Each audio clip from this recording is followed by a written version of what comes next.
Welcome back to MTFC TV. Joining me this time is Academy head coach Jamie Yates. Jamie, your lads have just, won 8-0 today. How are you feeling? Good, yeah, feeling good. Obviously, we try to have a brand of play as well as win games, and I think today we saw that, particularly first half. We got the ball down and played, tried to play through thirds really well. To match that, we obviously worked very hard. When we're out of possession, our front two strikers worked extremely hard first half, and sort of set the tone for us. So obviously, to come off and score 8 goals and remain at the top of the league is really nice. I've seen a lot of people say who have come to these games that perhaps the young gladiators are a level above the competition that they're facing. Would you say that's a fair assessment? It is at the minute, yeah. As an academy, we're trying to push on.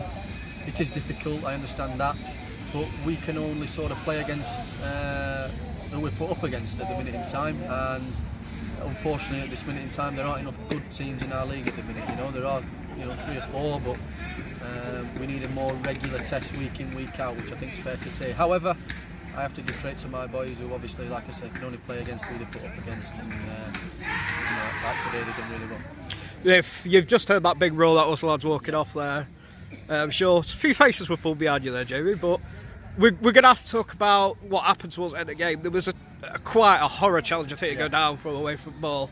2 Carlton lads have seen red from the melee that ensued. What were your thoughts on what happened? Well, the tackle's not a tackle, it's just a clean swipe through frustration from their lad on Spencer Candlin, who was just holding the ball up. He's come straight through the back of him and just kicked him. Very hard for me to explain why someone would do that to another lad on a football pitch, and completely unacceptable. Do you feel what happened in the ensuing melee? I know you came on the pitch yourself towards your lads away. Yeah. Is that something that a few of your lads still need to learn to keep cooler heads? It is. We want them to compete, we want them to stick together, and they did, they certainly did. They were in for one another right at the end there, but we obviously have a level of discipline here as well within the academy. So we don't want people getting sent off, we don't want people getting booked or sent off for dissent, things like that. So it's just good habits, and you certainly won't see it from any of my boys whilst I'm in charge. Well, I've got you here. We might as well mention a certain Ashton Hall, who I'm not sure where he is this week. He'll be somewhere. But he's the success story of Ashton going up to the first team and then trialling with Leeds. It must be something that you, Justin, Jeff, and the countless others involved in the academy are massively proud of. We are. He's a very good player, very level-headed, which is what impressed me the most, and very, very confident in himself. He doesn't go shouting from the rooftops about it. He knows his job.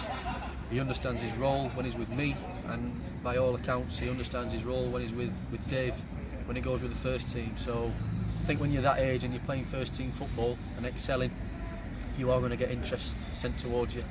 And Ashton's been with a couple of championship sides, I believe, over the last couple of weeks, and done well. And that's all I know at this minute in time.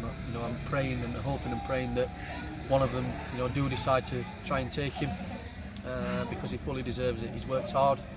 He's never late. He's on time.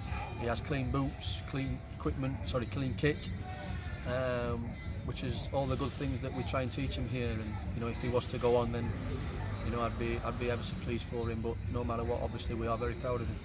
A lot of fans have asked me, and they've wondered how the setup works between yourself, the academy, the reserves, and then obviously first team manager Dave Frecklington. We've seen a number of lads, I think more than ever this season, that have got up, got first team minutes training with the first team. But would you agree with the assessment that it's a case of finding the lads that are ready? Because although we've got a lot of talented players at this level, there's no point chucking them in at the deep end. Absolutely. It's hard for Dave, because at Dave's level you're playing for points each week. People are playing for careers and livelihoods. I'm not. So my boys that do progress and do excel in my side, we can only recommend them. Then it's up to Dave and his staff to then pick and choose when it's right for the likes of Ashton, Jordan Wells, and I can go on and on, who will then get the chance. They have to do a lot more than what they think to get a chance, and because non-league football at this level is tough. There's some good players and some very good teams, which you've seen. So when they get the chance, they need to take it, but they also need to be patient, because they're not coming into a set where there's going to be weak players. There's going to be some very good players all over the pitch, and our first team are no different. Right, I'll let you go and join in the ongoing party, it seems, in the changing rooms, and let you get some snap. Thank you for your time, Jamie Yates. Thank you.